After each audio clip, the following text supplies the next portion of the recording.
사랑하는 여러분, 설교를 시작하면서 여러분에게 조금 불편한 질문을 먼저 좀 드리도록 하겠습니다. 속으로 대답해 주십시오. 속으로 대답해 주시고 속으로 손을 들어 주십시오. 속으로. 제가 이렇게 해도 또 드시는 분이 계신데 속으로 들어 주십시오. 이렇게 속으로 대답하시고 속으로. 제가 좀 질문해 볼게요.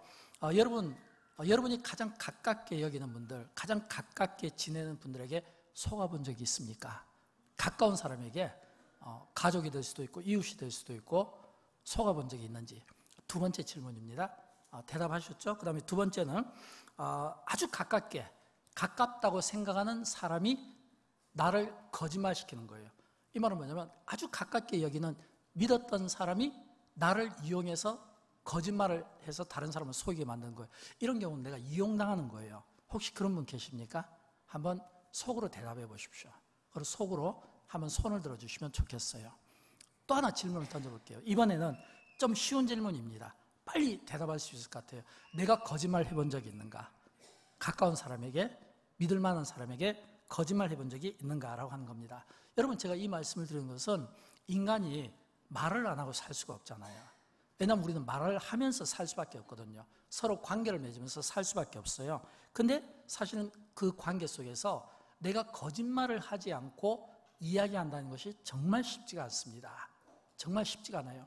왜냐하면 자이든 타이든 아니면 농담이라 할지라도 이야기를 하다 보면 과장될 수 있고 부풀릴 수 있고 없는 말을 빼거나 또는 없는 말을 추가하는 이런 것들이 거짓말이 되잖아요. 그런데 이런 거짓말들이 사실은 많이 있다고 하는 겁니다. 좋은 의도든 나쁜 의도든.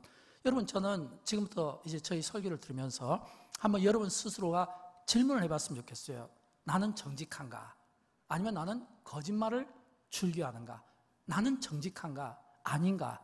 나는 거룩한가? 아닌가? 나는 진실한가? 아닌가? 별로 어렵지 않죠. 둘 중에 하나니까. 정직하면 난 정직한 사람이야. 거룩하면 난 거룩한 사람이야. 진실하면 나는 진실한 사람이야. 아니면 나는 거짓말하는 사람인가? 라고 하는 겁니다. 거짓말 탐지기를 만든 사람이 있습니다. 여러분 누군지 아시죠? 레오나르드 킬러 박사입니다. 근데 이 레오나르드 킬러 박사가 이 거짓말 탐지기를 딱 만들어 놓고 25,000명을 상대로 임상실험을 했대요. 그리고 이분이 그 얻은 결과를 이야기를 하는데 그 결과를 이야기에 앞서서 정말 잘 만들었다 이렇게 이야기합니다. 거짓말 탐지기를 정말 잘 만들었다. 왜냐하면 이 거짓말 탐지기를 가지고 조사를 해보니까 인간은 근본적으로 속인다는 것을 결론을 얻게 됐다는 거예요. 인간은 근본적으로 속인다. 이게 결론이었어요. 그러니까 이 기계는 잘 만들었다라는 겁니다. 여러분 어떻게 생각하십니까? 아마 이 가운데 동의하시는 분도 있고 안 하시는 분들도 있을 거예요. 자, 그러면 성경은 어떻게 이야기할까요? 성경은 오늘 우리에 대해서 어떻게 이야기하는지 로마서 3장 23절을 보면 모든 사람이 죄를 범하였으며 하나님의 영광이 이루지 못하더라. 의는 없나니 하나도 없더라. 모든 사람은 죄를 범했다는 겁니다. 또 시편 116편 11절을 보면 모든 사람은 거짓말쟁이라. 굉장히 좀 심각한 이야기죠. 왜냐하면 여러분 여기서 모든 사람은 거짓말쟁이다. 이거는 과거에서부터 시작해서 현대 미래를 살아가는 모든 사람이 우리까지 다 포함되지 않겠습니까? 다 거짓말을 하는 거예요. 그래서 성경은 의인은 없나니 하나도 없다는 이야기를 우리에게 들려주고 있다는 겁니다. 그랬을까요? 이 세상은 왜곡된 부분이 너무 많아요. 어떤 부분이 왜곡됐냐면 정직을 가장한 거짓말이 너무 많다는 겁니다. 정직을 가장한 거짓말. 굉장히 정직하게 이야기하는데 가짜가 많다는 거예요. 거짓말이 많다는 거예요. 여러분이 얼마나 동의하실지는 모르겠어요. 그러나 실제로 우리 안에 거짓이 있고 거짓말이 있고 또 거짓된 어떤 성도가 있고 거짓말을 잘하는 또 우리 목회자라든지 아니면 또 우리 장로님이라든지 죄송합니다만 우리 여러분 모두까지 포함해서 우리가 다 그리스도인이라고 하지만 그러나 우리 안에서 우리가 그리스도인이기 때문에 거짓말을 안 하는지 아니면 그리스도인임에도 불구하고 우리의 어떤 연약함 때문에 또 거짓말을 할 수밖에 없는지. 근데 왜곡된 거짓말이 많다는 것은 다 우리의 이야기를 보면 다 옳은 것 같아요. 다 정직한 것 같아요. 참된 것 같아요. 바른 것 같아요. 근데 사실은 그 말 속에 거짓말이 많이 들어있다는 겁니다. 정직을 가장해서 우리를 유혹하기도 하고 우리를 속이기도 한다고 하는 겁니다. 여러분 왜 이런 거짓말을 할까요? 이런 거짓말을 하는 것은 우리는 어렸을 때 이 가운데 우리 많은 분들이 유치원 다녔을 거 아니에요. 여러분 유치원 가면 제일 먼저 뭘부터 배웁니까?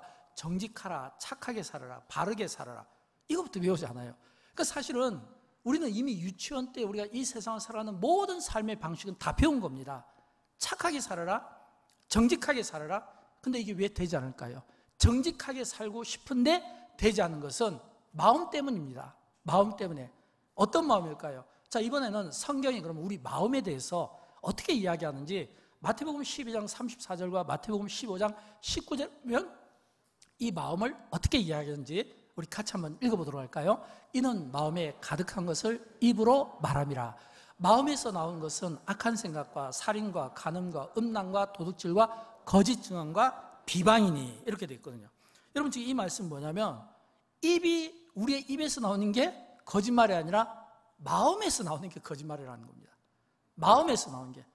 이 말은 뭐냐면 우리의 생각과 우리의 마음이 온통 하나님이 기뻐하지 않는 것들로 가득 차 있다는 거예요.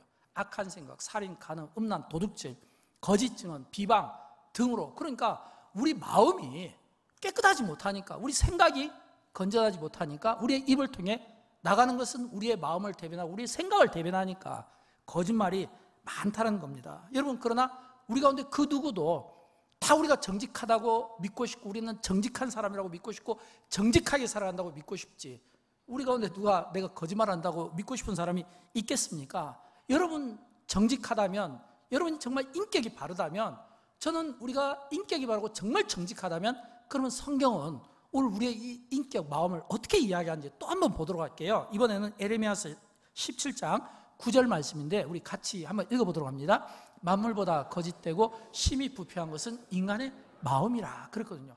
여러분, 이 인간의 마음이 어떤 상태냐면 만물보다 거짓되고 심히 부패한 것이 이게 인간의 마음이다라고 하는 겁니다. 이 말은 뭐냐면 그만큼 인간의 마음이 우리가 생각하는 것과는 다르게 더러운 것들로 가득 차 있다고 하는 겁니다. 우리가 믿고 싶지 않겠지만 이게 오늘 우리가 살아가는, 사실은 참 모순되지만 우리의 현실이 그런 거예요. 그래서 우리는 자연스럽게 이 거짓말이 본능적으로 아주 자연스럽게, 아주 정직한 방법으로 아주 자연스럽게 이 거짓말이 나가고 있다는 겁니다. 근데 우리는 거짓말을 할 때 먼저 알아야 될 게 있어요. 그건 뭐냐면 우리가 거짓말을 하는 이 원래 우리 안에 이 거짓말의 배후에 숨어있는 마음의 동기가 저는 참 중요하다고 생각해요. 똑같은 거짓말이지만 그러나 이 거짓말이 내 안에 어떤 마음의 동기로 이 거짓말을 하는가, 제가 몇 가지로 좀 여러분에게 좀 설명을 드리는데 설교를 들으시면서 질문을 한번 해주십시오. 나는 진실한 사람인가? 아니면 나는 거짓말을 하는 사람인가?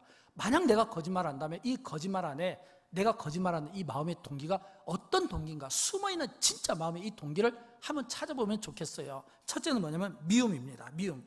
여러분, 이 거짓말을 하는 것은요 사람의 미움 때문입니다. 미움 때문에.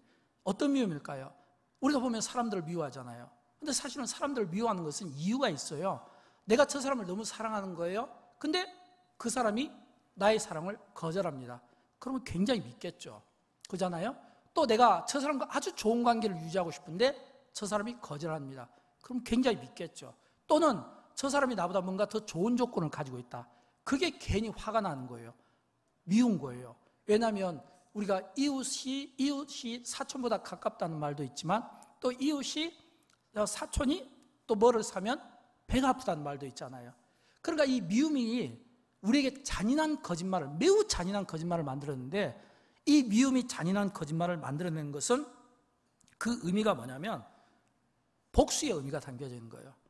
내가 저 사람이 너무 미우니까 중상, 모략, 독설 이런 것들이 막 내가 미워하는 사람에 대해서 막 쏟아내는 겁니다. 여러분, 이렇게 미움이 가득한 잔인한 거짓말을 누가 했을까요? 유대 종교 지도자들 있잖아요. 얼마나 예수님이 미우면 예수님을 죽이고 싶었겠습니까? 그냥 죽이고 싶은 게 아니라 십자가에 못 박아 죽이고 싶었습니까? 가장 잔인한 방법으로 죽이고 싶었던 거예요. 유대 지도자들이. 왜일까요? 자기들과 다르다는 거예요. 자기들은 능력이 없는데 예수님께 능력이 있어요. 자기들의 기도는 뭔가 성실하지 못한데 예수님의 기도는 성실해요. 자기들은 또 좀 이렇게 뭔가 좀 사회 약자들에게 다가가기 싫은데 예수님은 다가가요. 병자도 고쳐주시고요, 또 어떤 상한 마음을 치료도 해주시고요, 누구든지 예수님은 다 품어주시잖아요. 자기들은 그게 싫은데. 그러니까 자기들과 다른 예수님이 내가 다르다는 그 이유 때문에 미워하게 되고, 그 미움이 결국에는 온갖 말들을 만들어내서 결국은 예수님을 십자가의 형틀까지 못 받게 했다라고 하는 겁니다. 여러분, 이런 이 거짓말, 미움이 동반된 거짓말의 배후에는 뭐가 있냐면 시기심, 복수심, 상처, 분노, 원한, 이런 것들이 있거든요. 안갚음하고 싶은 거예요. 안갚음하고 싶은 거예요. 근데 참고로 말씀드리면 내가 그렇게 미워하는 사람이 나에게 미운 짓을 했느냐 하면 그건 절대 아니에요. 미운 짓을 한 건 아니에요. 그냥 내가 미운 거예요. 그런 마음들이 있어요. 저는 여러분 가운데는 없기를 바랍니다. 아마 한 번도 없을 거예요. 그러나 혹시라도 내가 너무 미워서, 저 사람이 미워서 저 사람에 대해서 거짓말을 만들어낸다면 성령께서 이 시간 우리에게 깨달음을 주시고 그런 그 거짓말들이 다 우리 안에서 없어지기를 진심으로 소원합니다. 없어졌으면 좋겠어요. 그 다음에 두 번째는 뭐냐면 두려움입니다. 이 두려움이 우리에게 비겁한 거짓말을 많이 만들어내요. 왜냐하면 어떤 결과 앞에서 책임을 질 자신이 없으니까, 그 어떤 결과 앞에서 감당할 자신이 없으니까. 이게 누구냐면 아담과 하와잖아요. 여러분, 아담과 하와가 에덴 동산에서 범죄하잖아요. 부끄러움 때문에 하나님이 부르실 때 나뭇가지로 몇 개 중요한 부분을 감췄지만 숨었잖아요. 하나님께서 부르십니다. 아담아, 아담아, 어디 있느냐? 라고 이야기할 때 아담이 탁 이제 나타나서 하는 이야기가 뭐냐면, 하나님 만들으신 저 여자 때문에요. 남자가 여자 때문이라는 거예요. 그러니까 또 바로 이어서 또 나오죠. 여자가, 하나님, 뱀으로 가장한 저 마귀가 마귀에게 또 돌리는 거예요. 뱀에게 돌리는 거예요. 이게 뭐냐면 내가 어떤 일의 결과에 대해서 책임질 자신이 없고 그 호통을 감당할 자신이 없으니까 남자는 여자에게, 여자는 뱀에게. 이게 뭐냐면 비겁하잖아요. 근데 거짓말 중에는 이런 비겁한 거짓말도 있다라고 하는 겁니다. 그 다음에 세 번째는 뭐냐면 불안함이에요. 불안함. 이 불안함은 뭐냐면 허세형 거짓말이에요. 뭐냐면 다른 사람들에게 잘 보이고 싶어서 그럽니다. 다른 사람들에게 잘 보이고 싶으니까 가진 것은 없고 갖춘 것은 없는데 막 허세를 막 부리는 거죠. 왜냐하면 그 상대에게 좋은 이미지를 주고 싶어서, 또는 자기 자신의 어떤 낮은 이런 어떤 자존감을 은폐하고 감추고 싶어서 좀 자기를 과장하고 축해 세웁니다. 이런 이 거짓말의 배후에는 누가 있냐면 불안감이 있고, 이런 거짓말의 배후에는 뭐가 있냐면 현재 삶에 만족을 하지 못하는 겁니다. 현재 삶에 만족을 하지 못하니까 이분들은 계속 어떤 이야기를 하냐면 과거에는 자기가 괜찮았다는 거예요. 과거에는 자기가 대단했다는 거예요. 과거에는. 근데 이 과거를 이야기하는데 사실 이 과거는 확인할 수가 없잖아요. 확인할 수 없는 이 과거를 가지고 자꾸 허세를 부리는 겁니다.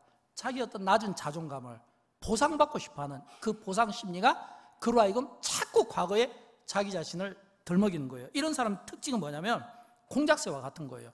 여러분, 공작새는 가만히 있으면 아름답지가 않잖아요. 그러다 쫙 날개를 피면 엄청 아름답잖아요. 그런 것처럼 이 공작새가 쫙 날개를 피는 것처럼 이 날개만 피면 대단해 보이는 이런 과거의 어떤 일, 과거의 어떤 허수, 허상, 이런 어떤 실체들을 가지고 이야기하는 이런 거짓말이 있다라고 하는 겁니다. 그 다음에 네 번째는 이기심이에요. 이게 가장 거짓말 중에서도 이 거짓말은 1번 미움과 함께 우리가 심각하게 생각해야 됩니다. 왜냐하면 이 이기심은 뭐냐면 계산된 거짓말이에요. 이기심의 거짓말은요, 남의 것을 탐내기 때문에 하는 겁니다. 주로 쓰는 방법이 사탄이 많이 씁니다. 왜냐하면 사탄은 기만하고 거짓말의 대명사잖아요. 내가 얻고 싶은 것은 무조건 얻어야 돼요. 내가 갖고 싶은 것은 무조건 가져야 돼요. 내가 하고 싶은 것은 무조건 해야 돼요. 그래서 무슨 일이든지 내가 중심이 되고, 그리고 나의 뜻대로, 내 생각대로, 내 중심대로 움직여줘야 돼요. 그러기 위해서는 어떻게 해야 돼요? 계획된, 계산된 이 거짓말을 자꾸 만들어내야 되는 겁니다. 언제까지? 내가 원하는 것을 얻을 때까지, 내가 원하는 것을 가질 때까지, 내가 원하는 것을 쟁취할 때까지 계속해서 이 계산된 이 거짓말을 자꾸 만들어낼 수밖에 없는 겁니다. 탐심과 이기심이 가득해서 어떻게 쓰든지 수단 방법을 가리지 않나, 남의 것을 빼앗고 싶은 거 있잖아요. 이런 거짓말인데, 이런 거짓말이 우리가 사기당했다, 사기할 때 이 사기의 의미가 바로 이 이기심에서 나온 거짓말이다 라고 하는 것을 우리가 볼 수 있어야 돼요. 그 다음에 마지막 다섯 번째는 게으름입니다. 이 게으름 거짓말은 뭐냐면 편리한 거짓말이에요. 그냥 내가 이 일에 관여하고 싶지가 않은 거예요. 그러니까 내가 봐도 못 보고 알아도 못 본 거예요. 그러니까 나는 무조건 모른다, 못 보았다, 이건 뭐냐면 괜히 내가 보았다고 하면, 안다고 하면 이리 불려가고 저리 불려가고 여기 묻고 저기 묻고 이게 너무 귀찮은 거예요. 그러니까 그냥 난 모릅니다, 못 봤습니다, 이 편리한 거짓말, 귀찮으니까 라고 하는 거짓말이에요. 근데 이런 이 편리한 거짓말에 아주 중요한 실수가 있습니다. 그건 뭐냐면, 예를 들어서 내가 어떤 소문을 들었다, 확인도 안 해보고 귀찮으니까, 그럼 그냥 가만히 있어야 되는데, 확인도 안 해본 이 소문을 가지고 마치 사실인 것처럼 여기저기 막 퍼뜨리거든요. 이게 뭐냐면 편리형 거짓말인데, 그 게으름, 뭐냐면 그 배후에는 뭐가 있냐면 게으름이 있다고 하는 겁니다. 이런 이 거짓말의 배후에는 이 5가지가 있어요. 사랑하는 여러분, 저는 여러분 가운데 거짓말이 없기를 바라지만, 혹시 여러분이 거짓말 한다면 여러분의 이 거짓말의 유형은 이 5가지 가운데 어디에 해당할까요? 한번 스스로에게 한번 대답해 보시고 한번 스스로에게 한번 질문해 보면 어떨까요? 왜냐하면 우리가 거짓말할 때 알아야 될 것이 있습니다. 그것은 뭐냐면, 거짓말하기 이전에 시편 34편 12절과 13절 말씀인데 우리 같이 읽어보도록 할까요? 생명을 사모하고 연수를 사랑하여 복받기를 원하는 사람이 누구냐? 내 혀를 악에서 금하며 내 입술을 거짓말에서 금할지어다 라고 있거든요. 여러분, 생명을 사랑하고 연수를 사랑하여 복받기를 원하는 사람은 우리가 반드시 조심해야 될 게 있는데, 그게 뭐냐면 혀를 악에서 금하고 입술을 거짓말에서 금할지어다 라고 하는 겁니다. 저는 여러분, 우리 안에 앞에서도 말씀드린 것처럼 우리가 말하는, 우리가 입으로 나오는, 우리가 혀로 나오는 이 모든 것들은 마음에서 나온다고 했죠. 그렇다면 우리의 문제는 입일까요? 마음일까요? 마음입니다. 우리 마음을 혀가 대변하는 거예요. 우리의 마음을 입술이 대변하는 거예요. 그래서 우리의 마음이 앞에서 말씀드린 것처럼 미움으로 가득 차 있으면 굉장히 이 남에 대해서 잔인한 거짓말이 나오게 돼 있고, 두려움으로 가득 차 있으면 비겁한 거짓말이 나오게 돼 있고, 불안하면 허세형 거짓말이 나오게 돼 있고, 이기심으로 가득 차 있으면 원하는 것을 넣기 위해서 수단 방법을 가리지 않는 거짓말이 나오게 돼 있고, 게으르면 편하기 위한 거짓말이 나오게 되어 있다라고 하는 겁니다. 이런 거짓말이 있는 거예요. 자, 그런데 오늘 우리가 읽었던 출애굽기 20장 본문의 말씀을 봅니다. 자, 오늘 이 말씀은 어떤 말씀이냐면, 내 이웃에 대하여 거짓 증거하지 말라 그랬거든요. 근데 사실은 이 말씀은 원래 의미가 중요해요. 여러분, 이 말씀이 왜 쓰여졌을까요? 이 말씀은 우리가 아는 바와 같이 10계명입니다. 10개의 계명 중에서 9번째 계명입니다.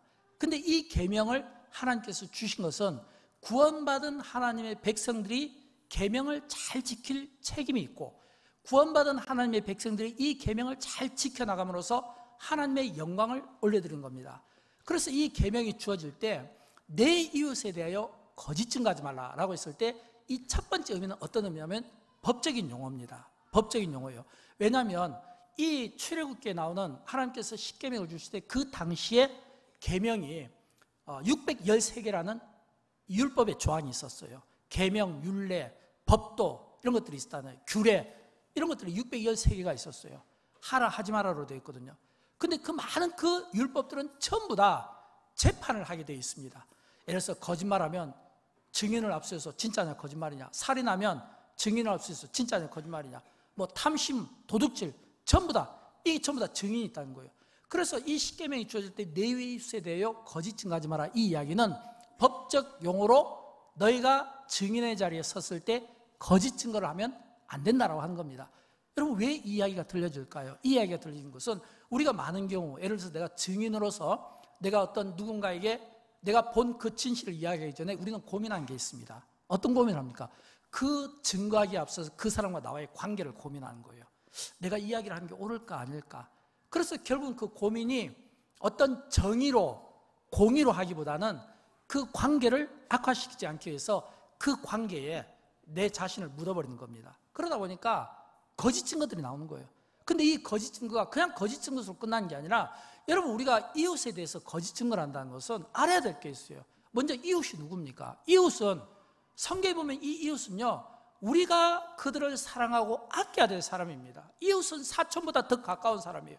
이웃은 내가 가장 사랑하는 사람이고 늘 만나는 사람이고 내가 가까이, 내가 적극적으로 돌봐야 될 사람이 이웃이에요. 가족일 수도 있고 교회 공동체일 수도 있고 구역일 수도 있고 찬양대일 수도 있고, 이게 이웃인 거예요.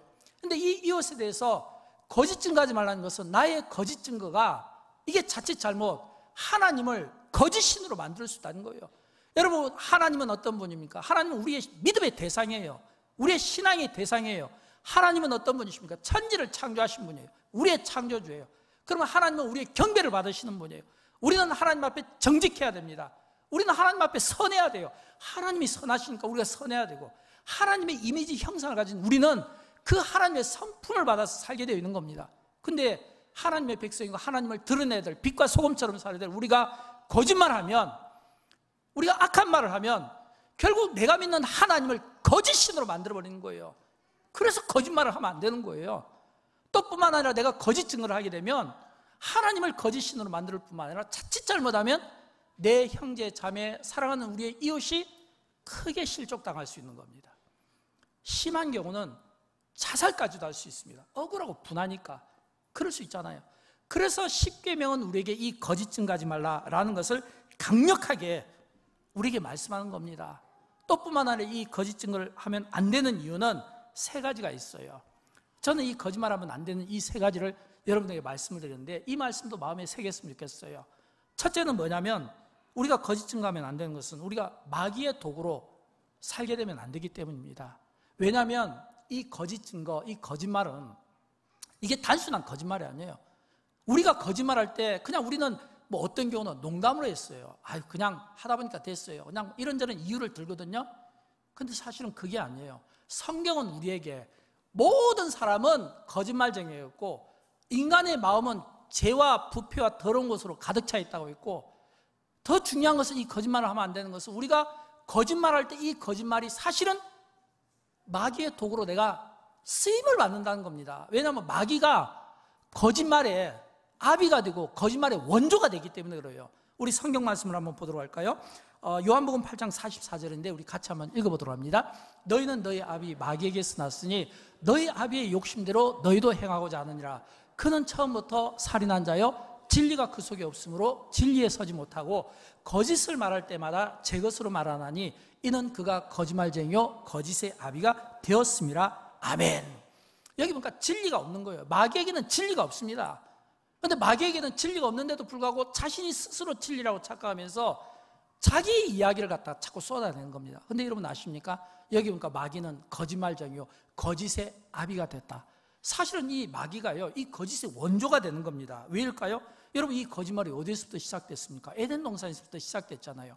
에덴 동산에서 아담과 하와는 두 이야기를 들어야만 했습니다. 먼저 하나님께서 말씀하시죠.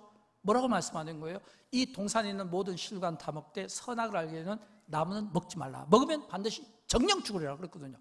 정령 죽으리라고 이야기한 거예요. 이게 하나님의 엄숙한 명령이고 말씀입니다. 그런데 이번에는 뱀이 뭐라고 이야기합니까? 찾아와서 에이 거짓말이야. 자기가 거짓말하면서 너 이거 선악과를 먹으면 너 눈이 밝아질 거야. 이 선악과를 먹으면 너가 하나님처럼 될 거야. 그런데 여러분, 하나님의 말씀과 이 뱀의 유혹 앞에서 인류의 시조라고 하는 이 아담과 하와가 굴복당했잖아요. 이게 오늘 우리 그리스도인들의 연약함입니다. 에덴 동산에서 아담과 하와가 하나는 선악과를 먹으면 죽는다고 했고 하나는 먹으면 하나님처럼 된다고 했는데, 이 선택 가운데 하나님의 말씀을 들은 게 아니라 마귀의 말을 들었다는 거예요.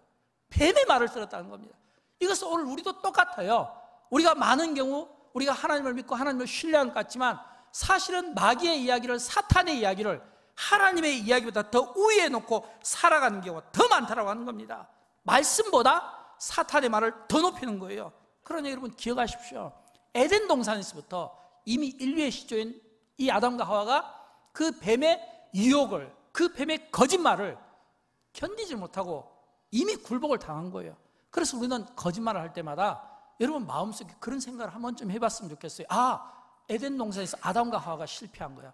그러면 내가 지금 이야기를 할 때 내가 혹시 거짓말하면 이게 마귀의 종로로 할까? 이런 성숙함을 가지고 한번 자기 자신을 점검받기를 바라는 거예요. 왜냐하면 두 번째, 우리가 거짓말을 하면 안 되는 것은 우리가 하나님을 닮은 자로서 살아가기 위함입니다.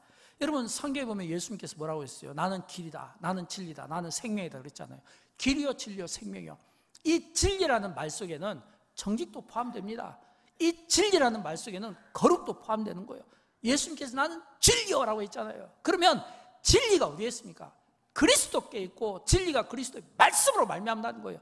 이 말은 사람의 어떤 이야기에 미혹받지 말고 마귀의 이야기에 또는 거짓의 종로를 하면서 거짓에 미혹받지 말라는 겁니다. 진리가 그리스도고 우리가 진리 안에 있다는 것을 우리가 증명하며 보여줄 필요가 있다는 겁니다. 여러분, 우리가 지금 이 자리에서 하나님 앞에 예배를 드리잖아요. 우리가 예배 드리는 목적이 무엇입니까? 하나님이 영광 받으시는 자리잖아요. 또 우리는 누구입니까? 우리는 하나님의 자녀잖아요. 그래서 우리는 하나님의 자녀이기 때문에 우리는 하나님의 자녀 또는 예수 그리스도의 제자라는 말을 씁니다. 우리가 예수님의 제자라면, 우리가 예수님의 말씀을 믿는다면 당연히 우리의 언어와 우리의 삶은 어떻게 돼요? 예수 그리스도를 드러내고 높여야 되지 않겠냐라고 합니다. 진리를 말해야 되지 않고 진리 안에 저와 여러분이 세움받아야 되지 않느냐 이거예요. 근데 실제로 우리의 삶은 그렇지가 않거든요. 오늘 우리 그리스도인들의 최고의 딜레마는 뭐냐면, 최고의 딜레마는 어디에 있냐면 명목상 그리스도인들이 너무 많다는 겁니다. 명목상 그리스도. 이 이야기는 우리가 거짓말을 늘 습관적으로 하고 살아가면서도 불구하고 이것을 거짓말이라는 것을 인식하지 못하는 이런 습관적인 이런 거짓말 속에 우리가 살아가고 있다는 겁니다. 과거에 손모원 교수께서 이런 이야기를 했어요. 한국 사회가 정직하지 못한 것은 기독교인의 책임이다, 그런 이야기를 한 적이 있어요. 왜 한국 사회가 정직하지 못한 게 기독교인의 책임이냐면, 이분이 신뢰를 어떻게 들었냐면, 좀 자존심 상하지만 한국하고 일본하고 신뢰를 들은 거예요. 여러분 아시잖아요. 일본이 한국보다 더 정직하잖아요. 더 높은 신뢰도를 얻고 있잖아요. 근데 이 손모원 교수가 어떻게 이야기했냐면, 일본에는 1%도 안 되는 그리스도인들인데 한국에는 20%가 넘는 그리스도인인데 20%가 넘는 그리스도인들이 있음에도 불구하고 채 1%도 되지 않는 그 일본인들이 그들의 그 정직성을 따라가지 못한 것은 기독교인 책임이다, 우리 책임이라는 거예요. 굉장히 아프게 따갑게 그 이야기를 한 것을 제가 보게 된 겁니다. 무엇을 말할까요? 그만큼 우리 그리스도인들이 이 거짓말에 대해서 약하다는 겁니다. 바꿔 이야기하면 교회가, 그리스도인들이 이 사회에 기여하지를 못하고 있다는 거예요. 여러분, 하나님께서 교회를 세상 속에 두신 것을, 우리를 세상 속에 두신 것은 교회가 이 세상과 함께 살면서 세상 속에 섞여서 세상이 요구하는 방식대로 살아가는 게 아니라 그 세상과 맞서서 세상과 교회가 다르다는 거, 세상 사람들과 믿지 않는 사람들이 다르다는 것을 보여주면서 살아가는 거예요. 근데 우리는 그렇게 하고 있지 못하잖아요. 오히려 속해서 세상 사람들이 방식이 요구하는 거, 여러분 세상이 원하는 방식들은 많아요. 그 가운데 하나가 뭐냐면 거짓말이에요. 너무 거짓말을 쉽게 해요. 그리고 너무 거짓말을 만들어내요. 거짓말 공장을 만들어냈거든요. 근데 이 거짓말이 왜 무섭냐면, 그 누구도 듣는 사람이 거짓말로 듣는 사람이 없습니다. 다 옳은 이야기라고 들어요. 다 정직한 이야기라고 들어요. 그러니까 이 거짓의 특징은 뭐냐면 정직한 거짓말, 옳은 거짓말, 바른 거짓말, 전부 정직함을 강조하지만, 그러나 정직함을 가장한 이 거짓말이 오늘 우리 시대에 얼마나 많은가. 그래서 참 우리가 깨달아야 될 것은, 우리가 교회에 다니는 것도 중요하지만 교회에 다니는 자다운 삶을 살아가는 게 중요하고, 우리가 그리스도인인 것이 중요하지만 그리스도인다운 삶을 보여주는 것이 중요하고, 우리가 하나님 앞에 나와서 주일을 성수하는 것도 중요하지만 주일을 성수한 자답게, 하나님 앞에 예배한 자답게, 하나님 앞에 기도한 자답게 살아드리는 것이 더 중요하다 이거예요. 저는 여러분, 우리가 할 수만 있으면, 우리가 거듭난 그리스도인으로서 명목상 그렇게 이야기하는 것이 아니라 거듭난 자다운 그리스도인의 삶을 저와 여러분이 세상 가운데 살아드릴 수 있기를, 증명할 수 있기를 주님의 이름으로 축원드립니다. 이게 왜 필요하냐면, 세 번째, 우리가 거룩한 영향력을 끼쳐야 되기 때문입니다. 여러분, 우리 그리스도인들이 이 세상에 있게 된 목적이 뭐예요? 에베소서 2장 10절을 보면 하나님께서 우리를 선한 목적 가운데서 인도했다고 했잖아요. 창세전부터 이미 하나님께서 우리를 향한 목적이 선한 목적이에요. 우리가 창조될 때부터 우리는 하나님의 형상을 가지고 있습니다. 이 말은 우리 안에 하나님의 형상이 있다는 거예요. 우리 안에 선함이 있다는 거예요. 근데 이 선함과 이 형상은 선한 영향력을 끼치면서 살아가는 것이고, 이런 모습을 통해서 믿지 않는 사람들이 거룩한 나 때문에, 믿음 있는 나 때문에, 거짓말하지 않고 정직한 나 때문에 그들이 예수를 믿고 싶어하는, 예수를 믿고 싶어하는, 수동적으로 좀 교회 좀 가요 이게 아니라 능동적으로 교회를 막 따르고 싶은 이런 마음 있잖아요. 2부 예배 때 저희 교회 등록하신 분의 간증을 잠깐 듣게 되었어요. 이분은 교회를 한 번도 안 다녔다고 합니다. 근데 이분이 교회를 안 다녔는데 이분의 딸과 사이가 말레이시아에서 이민을 가서, 거기에서 이민 가서 이제 생활하면서 이 딸 그리고 사이의 그 믿음 생활을, 교회 생활을, 그래서 이분이 40일 동안 말레이시아 딸 집에 갔다가 거기서 딸을 통해서 같이 교회를 다니면서 마지막 한국에 나올 때는 영접 기도를 받았다는 거예요. 그래서 마지막에는 영접 기도를 받고, 그리고 그분이 이제 교회를 추천을 받는데 여기저기 몇몇 분들이 영광교회가 좋다고 일로 가라고 했답니다. 그래서 이분이 오신 거예요. 그래서 보니까 여기 보니까 여기 목욕탕 자주 다니시는 우리 권사님들이 있는데, 목사님 저분은 참 착하신 분이에요. 저분은 참 좋으신 분이에요. 그래서 그분이 그 이야기를 듣고 너무 기분 좋아서 지금 점심 식사 지금 대접하러 나가셨어요. 여러분 이거 보십시오. 전도는 그렇게 하는 거예요. 전도는요, 제발 좀 교회 좀 갑시다. 우리 교회가 너무 좋아요. 목사님이 좋아요. 장로님이 좋아요. 예배가 좋아요. 막 오기 싫은 사람 억지로 끌고 오는 게 아니라 그냥 자기가 스스로 느끼는 거예요. 저분은 보니까 너무 착하대요. 너무 좋대요. 소문이 좋대요. 그러니까 자발적으로 능동적으로 교회로 오고 싶은 거예요. 영광교회 오늘 등록하셨잖아요. 2부 예배 때. 사랑하는 여러분, 이처럼 우리가 살아가는 데 있어서 이런 거룩한 영향력을 우리가 끼치며 살아가야 되고, 이런 영향력을 끼친 데 있어서 가장 중요한 것은 뭐냐면 우리의 혀입니다. 우리의 언어예요. 여러분, 우리 혀가 얼마나 중요할까요? 골로새서 4장 6절 말씀을 우리 같이 한번 읽어보도록 합니다. 너희 말을 항상 은혜 가운데서 소금으로 맛을 낸과 같이 하라. 그리하면 각 사람에게 마땅히 대답할 것을 알리라. 아멘. 여기가 너희 말을 그랬잖아요. 너희 말을. 여러분, 우리가 전도하려면 우리가 하나님의 앞에서 거룩한 어떤 선한 영향력을 가지려면 말이 중요해요. 말이.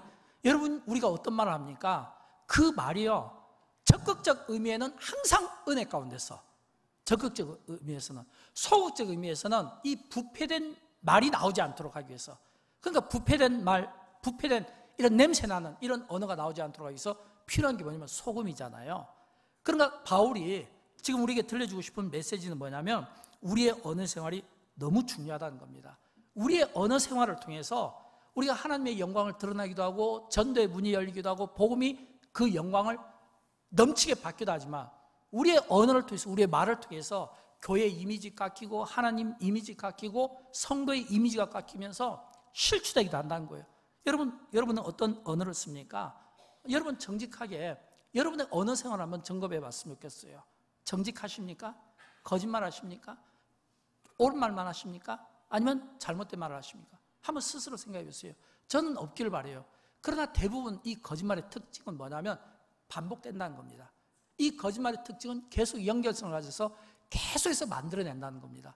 그래서 이 거짓말은 많은 경우 본인이 스스로 거짓말하는 걸 잘 몰라요. 왜냐하면 이 거짓말은 습관이거든요. 습관은 옆에서 통제하지 않고 붙잡아주지 않으면 스스로가 잘 몰라요. 그래서 여러분, 혹시라도 내가 거짓말을 한다면 그건 습관일 가능성이 많아요. 이런 이 거짓말의 이 습관을 고치려면 두 가지가 필요해요. 첫째는 정직하지 못한 죄를 고백하십시오. 정직하지 못한. 다음 주 맥주 감사주일이잖아요. 저는 이렇게 감사주일 때 제가 설교할 때 자주 쓰는 표현 가운데다가 뭐냐면 한 해 동안 감사의 제목들을 적는 거잖아요. 여러분, 아무리 우리의 삶이 불평스럽고 만족스럽지 못하고 아무리 고난과 이런 힘든 일이 있다 할지라도, 그래서 감사가 없는 것 같은데도 한번 여러분 감사 노트를 가지고 한번 감사를 적어보세요. 한번 가만히 감사를 적어보면 진짜 막 사업도 잘 안 되고 인간관계도 막 꼬이고 가정도 애들도 말도 잘 안 듣고 뭔가 좀 힘들어요. 내 몸도 힘들고 내 하나 감당하기도 힘들어요. 불평이 나올 수밖에 없는데, 그래도 적어보면 감사가 나오고, 적어보면 야, 나에게 이렇게 많은 감사가 있으나 기적의 삶을 느끼게 되는 겁니다. 저는 마찬가지로 우리가 감사를 적어본 것처럼 여러분이 진짜 거짓말하는 이 습관을 고치려면요, 반드시 여러분의 삶에서 정직하지 못한 것들을 한번 적어보십시오. 나는 아니야. 나는 의로워. 도덕적으로 선하고, 나는 선한 영향을 끼치고, 나는 빛과 소금 같은 사람이고, 나는 기도 생활을 많이 하니까. 그래도 한번 적어보세요. 그럼에도 불구하고 정직하게 한번 적어보시면 정직하지 못한 그 죄 앞에서 이게 다른 사람한테 보여줄 필요는 없어요. 그러나 자기가 자기의 내면에게 스스로 독백으로 한번 말해보시라는 거예요. 나에게 이렇게 정직하지 못한 모습이 많이 있었는가? 그리고 이 정직하지 못한 원인이 어디에 있는가를 한번 보시라는 거예요. 미움 때문인지, 게으름 때문인지, 아니면 이기심 때문이든지 분명히 그 안에 원인이 있고, 저는 그 원인이 찾아지면 하나님 앞에 기도하고 회개해서 용서함 받기를 주님의 이름으로 축원드립니다. 왜 우리가 다윗을 좋아합니까? 다윗이 허물이 없어서 좋아하나요? 아니잖아요. 우리가 똑같은 성정을 가졌어요. 그런데 왜 다윗을 좋아합니까? 하나님이 다윗을 좋아하니까. 얼마나 좋아합니까? 내 마음에 합한 자라는 거예요. 그렇다고 해서 다윗이 범죄하지 않았나요? 아니잖아요. 그런데 다윗과 우리의 차이점이 있다면, 다윗은 그의 죄를 지을 때 그 원인이 뭐냐면 게으름 때문에 지었거든요. 나태함 때문에. 보통 사람들은 게으르고 나태하면 죄를 많이 짓게 돼요. 할 일이 없으니까. 자연히 할 일이 없으니까 바쁜 사람들은 좀 다르거든요. 근데 이 다윗이 왕의 자리에 오르고 그것도 막 유다 전체를 통일했잖아요. 우리나라로 치면 광개토왕처럼 유다에서 가장 큰 통일을 이룬 제국을 이룬 왕이잖아요. 부러울 것이 없죠. 다 갖췄다고 생각했죠. 말 한마디면 모든 것들이 이렇게 천리로 다 나가게 되죠. 그러니까 그가 뒷짐지고 있을 때 그가 유혹을 받은 겁니다. 게으름 때문에 받은 결과예요. 그래서 그가 넘어졌을 때 선지자 나단이 충고하잖아요. 근데 이 나단의 이 충고 앞에 다윗은 이미 그 자리가 나단을 물리칠 수도 있고 무시할 수도 있고 죽일 수도 있는 위치였어요. 그럼에도 불구하고 이 다윗이 어떤 기도를 드렸습니까? 그가 눈물로 침상을 떨었다고 했어요. 여러분 지금 앉아있는 이 의자 나무를 여러분이 눈물로 떨을 수 있겠습니까? 여러분이 앉아있는 이 방석을 비닐로 되어 있는데 그럼에도 불구하고 눈물로 떨을 수 있겠습니까? 근데 다윗이 침상을 떨었다고 했어요. 왕의 침상이니까 지금 우리보다 더 좋은 나무일 거 아니에요. 근데 왜 그랬을까요? 그 다윗의 그 기도를 보면요, 하나같이 이런 기도입니다. 하나님이여, 나를 멀리하지 마십시오. 하나님이여, 주의 성령이 나를 떠나지 않게 하십시오. 하나님이여, 내 안에 정직한 영을 새롭게 해주십시오. 하나님이여, 우슬초로 나를 정결하게 씻어주십시오. 온통 그의 기도는 하나님께, 하나님, 내 죄 때문에 내가 하나님으로 멀어지도록 않게 하시고 주의 성신이 내게서 떠나지 않게 하시고 우슬초로 나를 깨끗하게 씻어주십시오. 내 안에 새로운 영을 부어주십시오. 정직의 영을 부어주십시오. 와, 얼마나 그 기도를 간절히 했는지 하나님께서 그의 기도를 들어주셨잖아요. 그런 것처럼 우리가 하나님 앞에 정직하지 못한 거짓말을 내어놓고 적고 하나님 앞에 용서를 구하면 다윗도 들어주셨는데 우리의 기도를 안 들어주시겠습니까? 이런 정직하지 못한 이 죄들을 다 고백하고 용서 안 받고 다음 주일날 우리가 감사 줄 때 우리가 이런 죄를 고백해 주신 하나님께 이런 감사를 한번 드려보면 어떨까요? 두 번째는 정직하지 못한 이 죄를 고백하는 것도 중요한데 다른 사람들의 도움을 좀 받으십시오. 저는 이야기를 정말 드리고 싶어요. 왜냐하면요, 대부분 거짓말하는 사람들의 습관은 뭐냐면 전부 자기 중심이에요. 자기가 주인이고 자기 중심이고 자기 해석에서 나온 거예요. 여러분, 예수님께서 오죽했으면 내 눈에 있는 들보를 보고 남의 티를 보라고 했잖아요. 아니, 자기 눈에는 들보가 있어요? 근데 남의 티를 보는 겁니다. 이건 뭐냐면 자기 자신이 모른다는 거예요. 내가 거짓말하는 걸 잘 몰라요. 그래서 우리에게는 멘토가 필요한 겁니다. 저는 여러분, 우리가 신앙생활하면서 이런 영적인 멘토도 좀 필요하고 또 우리의 삶을 좀 조율해 줄 수 있는 멘토가 필요하고 그런 멘토를 옆에 두기를 원하는 겁니다. 왜요? 그래야 지금 내가 정직한 삶을 살고 있는지, 내가 정직한 언어를 쓰고 있는지, 내가 거짓말을 안 하고 있는지, 하고 있는지 나는 몰라요. 이미 습관이 되어버렸잖아요. 이미 습관이 됐기 때문에 나는 알 수가 없고, 나는 거짓말을 하면 할수록 나는 의로운 사람이고, 나는 정직한 사람이고, 나는 옳은 사람이고, 내가 하는 이야기는 다 맞는 거예요. 그래서 내가 모든 사람을 통제하고 싶은 거예요. 거짓말로. 그리고 모든 사람에게 호소하고 싶은 거예요. 나는 정직하다고 이야기를 하고 있는 거예요. 근데 여러분, 세상의 해 아래에 정직한 것이 어디에 있겠습니까? 이미 성경은 우리에게 모든 사람이 죄를 범하고 모든 사람이 거짓말쟁이고 모든 인간의 마음에는 부패한 본성이 있다고 이야기했잖아요. 이미 에덴 동산에서 인류의 시조인 아담과 하와가 이 거짓말 때문에 무너졌잖아요. 그런데도 불구하고 나는 거짓말을 안 한다는 거예요. 이거는 진짜 어리석은 겁니다. 이런 사람일수록 그 특징이 뭐냐면 자기 자신을 모르는 거예요. 저는 여러분, 옆에 있는 사랑하는 아내나 남편이나 또는 가족이나 누군가가 여러분을 좀 주목하게 해주십시오. 그래서 정직하게 어떤 인간관계 때문에 내가 이야기하면 내가 듣고 싶어하는 이야기를 하는 그 사람을 얻지 말고 정직하게, 이분이라면 정직하게 나를 영적으로 판단해 주실 거야. 그래서 내가 정직합니까? 내가 거짓말을 하나요, 안 하나요? 내가 하나님 앞에 진실한가요, 아닌가? 이거를 물어봤으면 좋겠어요. 물어보셔서 여러분의 그 정직함을 많은 사람들에게 물어보는 말미암아 정말 여러분이 우리 주님이 찾으시는 그런 그 의인의 한 사람의 반열에 드는 그런 은혜가 기도한 여러분 모두에게 있기를 주님의 이름으로 축원드립니다. 그러기 위해서는 무엇보다 우리의 이 정직성을 저는 좀 점검을 받아야 된다고 생각합니다. 그러기 위해서는 무엇보다도 우리가 정직성을 이야기할 때 먼저 부풀리지 마십시오. 부풀리지 마십시오. 여러분 정말 정직하려면 부풀리지 마십시오. 그리고 끌어내리지도 마십시오. 그리고 여러분이 사람을 미워하지 마십시오. 사람을 경쟁의 대상으로 삼지 마십시오. 왜냐하면 대부분의 많은 거짓말은 다 나보다 잘생기고 나보다 잘나고 나보다 잘 살고 나보다 더 위에 있고, 그게 너무 못마땅한 거예요. 사랑받고 싶은데 사랑을 못 받으니까 너무 못마땅한 거예요. 친하고 싶은데 안 놀아주니까 너무 못마땅한 거예요. 그 전부 주인이 나잖아요. 그러니까 정말 여러분이 정직하려면 먼저 여러분 자신부터 바꾸십시오. 자기 눈에 들보를 가지고 티를 이야기하지 말고 먼저 내 자신을 한번 바꿔보십시오. 그리고 여러분, 상대가 이야기할 때 한번 이야기를 들어보세요. 이야기를 들으면 이 사람이 정직한지 아닌지 금방 알 수 있는 방법이 있습니다. 그건 뭐냐면, 열심히 이야기할 때 그 이야기의 최대 수혜자가 누구인가, 이걸 한번 보세요. 만약 그 이야기를 정직하게 이야기하는데, 정직한 이유를 드는데, 정직한 논리적인 설득력을 가지고 있는데, 수혜자가 누구예요? 자기라면 거짓말입니다. 자기라면 거짓말이에요. 왜 거짓말일까요? 여러분, 모든 언어는, 모든 정직은, 인간관계는 그 기초가, 성경은 사랑이라고 이야기하고 있습니다. 성경에 보면 나와 있잖아요. 에베소서 4장 15절 말씀인데, 우리 에베소서 4장 15절 말씀 함께 읽습니다. 오직 사랑 안에서 참된 것을 말하라 그랬잖아요. 사랑입니다. 모든 관계는 그 기준이 사랑이에요. 하나님께서 우리에게 사랑이라는 기준을 주신 거예요. 여러분, 우리가 고린도전서 13장을 보면 사랑장이잖아요. 근데 이 사랑은 뭡니까? 이 사랑은 모든 것들을, 허다한 죄를 다 감싸주고, 그리고 모든 것들을 다 내려놓고 자기 포기의 삶이거든요. 예수님께서 이 사랑 때문에 십자가를 지신 거예요. 사랑은 자기 희생을 이야기하는 겁니다. 사랑은 어린아이의 일을 버리는 겁니다. 이게 사랑인 거예요. 그러니까 만약에 이야기할 때 굉장히 정직한 설득력을 가지고 있는데, 딱 들어보고 그 결과가, 이 이야기의 수혜자가 만약 그 사람이라면 그건 정직한 거짓말을 하는 사람입니다. 동기가 순수하지 못하다는 거예요. 그러면 어떤 사람일까요?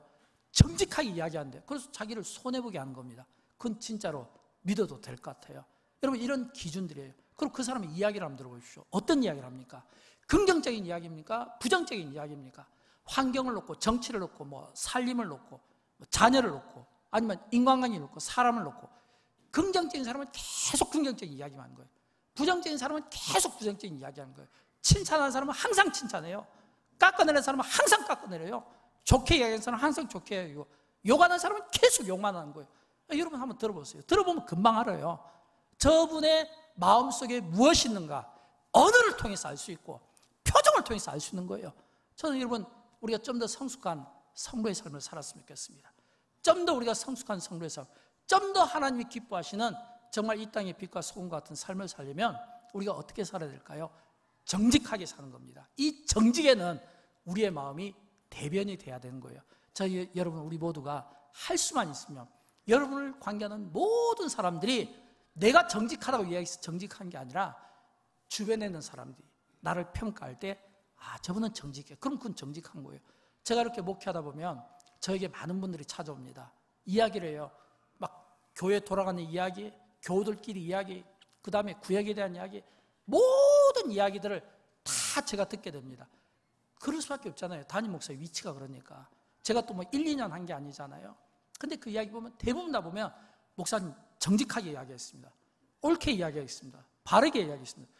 그런 말에 제가 현혹되지는 않습니다. 왜냐하면 굳이 제 앞에서 정직을 강제하지 않아도 다 알 수가 있잖아요.